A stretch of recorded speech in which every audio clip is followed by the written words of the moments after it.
So, ayan, magluluto tayo ng beef curry with tofu. So, syempre, tofu, beef, carrots, potatoes, bell peppers, bawang at sibuyas, at yung ating coconut curry sauce ng likamki. Yan ang ating mga ingredients. Yan. Tapos, una ko laging ginigisa yung sibuyas, tapos susunod ang bawang. Pag maamoy na siya, aromatic na, lagyan na natin ating baka at ating igisa. Pag brown na siya, lagyan lang natin ng water para tapos timplahan ng asin at saka ng chicken powder. Haluin. Tapos takpan hanggang sa mapalambot. Habang pinapalambot yan, pinrito ko na yung ating tofu.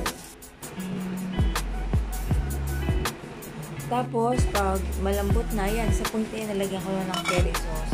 Tapos yan, laglag lang natin yung ating potatoes at saka carrots. Haluin, takpan para mapalambot yung gulay.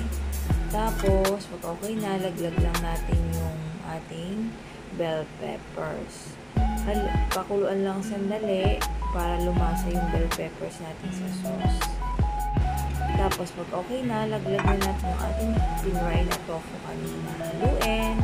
Tapos, yan. Ready na.